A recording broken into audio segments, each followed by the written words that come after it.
Hey guys, Rodimus Prime here. It is Friday, June 17th, 2022. We're just getting ready to go into the weekend. Hopefully the vibes are good and your mind is sharp. And today, we're going to be looking at the most recent RosterMania in the CDL. Some changes have occurred going into this next week of qualifiers. It'll be the final few weeks of qualifiers for Major 4. Very excited to see what goes on with that. We're going to go ahead and break down everything that's going on in the world of the CDL. I've missed you guys. I've missed doing these videos. But here we go. Let's get into it, and let's look at the roster changes that took place leading into the qualifiers for Major 4 for the 2022 season of the Call of Duty League.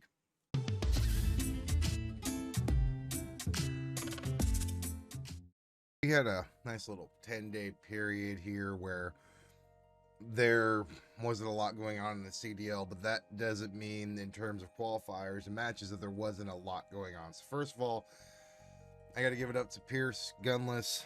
The guy has been through so much this year with stomach problems, getting benched, then proceeding to come back, and now just by looking at this tweet here, man, this is by far the worst year of my life and only keeps getting worse. Jesus effing Cristo. You can just tell that something's happened, and you can tell that, some sort of change has occurred. And then we go ahead and we look at this next tweet by his teammate, Asim. And it says, Asim tweets out that team unfortunately decided to go into stage 4 without me. Fully respect the team for their decision and got nothing but the utmost respect for this team and organization, with a heart emoji. And as you can see here, it shows that LAG has picked up Neptune. And with that being said, that leads us into our first big change. This is the Gorillas right here. It is, I'll make that big screen for it. It is Slasher, Spart, Neptune, and Hook here. And I honestly, I don't really know what to think of this lineup. I first of all have to give it up to Neptune.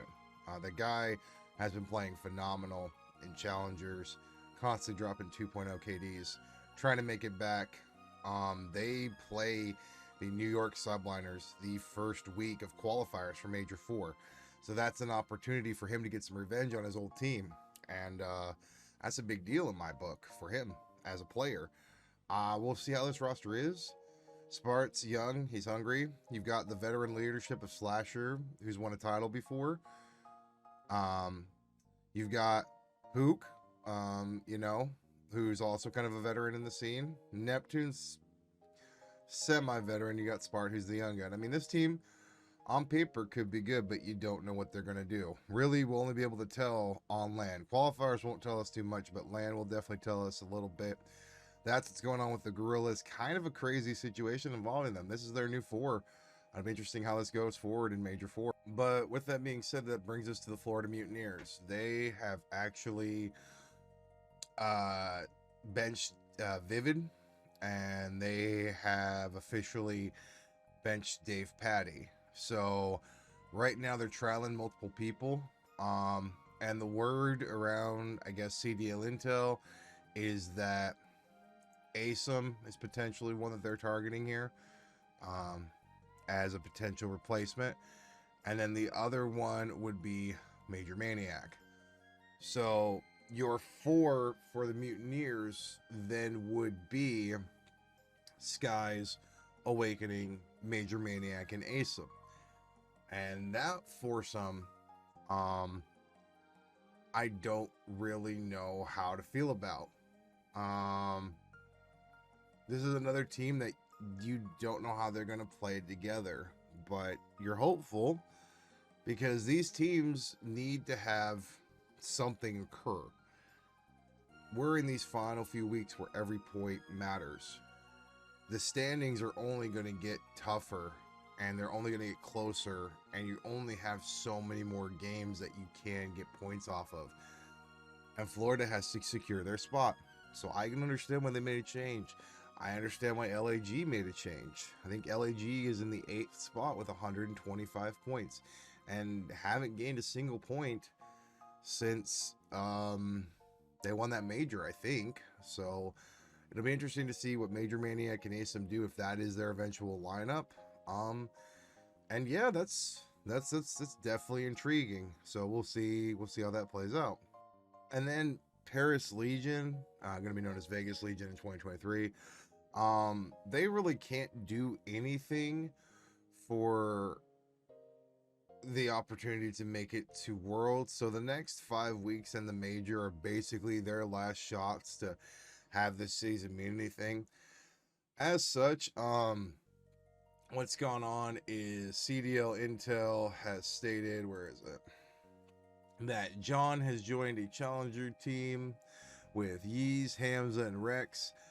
Johnny is going to be replacing him on the Paris Legion. There's also possible talks of Jimbo getting replaced, but I don't know who. So it'll be interesting to see how that plays out, to see if the change makes a difference, to see if they can get any more points. Paris is kind of a team that, if they perform really well, they probably still can't get into the dance. And you just feel bad. I feel bad for Temp. Temp has had his best statistical season in terms of play, in terms of how good he's been, and they just can't catch a dub to save their life. So for Paris, I just gotta hope they get some wins, feel good about themselves going into this off season. And Don, man, I hope that he gets on a team that's making playoffs. Because if you're a top 8 team in playoffs and you're that bottom 7-8 team, you might look at a different player going in. I mean, even if it is Major 4, and even if it is, the final champs, it's not too late. Let's have a quick little look at these point standings real quick here, just to kind of see what's going on. Honestly, I look at these last few weeks and I just look how things are going, and it's very interesting. I understand why Florida made the change. I completely understand why Gorillas made the change. I think Thieves should have made a change.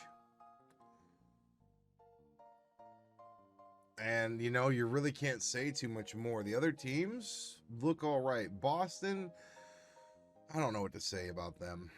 They're just a team that's in disarray and just doesn't know what they want to do half the time. But Florida, this change could be huge for them. They're in that 10th position here. They're at 110 points. Their map win-loss wasn't good. Their game win-loss wasn't good. So for them, this is a good change that hopefully will benefit them. So it'll be interesting to see how that plays out. LAG, they're at 125, and they're at the 7th position. But Rocker wins a game. Florida wins a game. They're only 5 points up, and then it's a 3-way tie for 8th place. And then these last few weeks are going to be crazy, because you have teams 4, 5, 6, 7, and 8 who, in my opinion, are interchangeable. And I said that in one of my previous videos, but it's true. You've got 5 total qualifier matches, and each one yields 10 points. So for these teams of 10 through 4, all of these positions are interchangeable. Even Seattle Surge at 175 still has to play well to make sure that they make champs, because there could be a scenario where they lose everything and then they don't qualify. These last few weeks are going to be crazy, and it's going to be interesting. I'm going to make my predictions next week before, obviously, the qualifiers start, but your top 8, it's going to be interesting at the end of the year. I agree with a lot of pros in the fact that it should be all 12 teams that make Worlds, but the way that the setup is, they don't do that. So it's kind of cruddy. I'm of the firm belief that should happen. And I just remember watching Call of Duty back in the day, and it felt so much more difficult to actually make a world championship. Like, there used to be an open bracket that these amateur teams could compete in. And I think that part of the reason that the game suffers today is because there isn't that amount of competition. So for me, yes, you have probably the top 8 teams in the world competing for a world championship, but at the same time, I think you would get a better grasp on what a world champion is if you had a tournament that featured more of the world. I'm just saying. And that also includes these other pro teams that aren't going to make it. To the 4 teams that don't make it, this is going to be a rough shot. And this is going to be one of those moments where you sit there and you go, what changes do we need to make? Because I know Paris is going to be making some changes in the offseason. New York probably will too.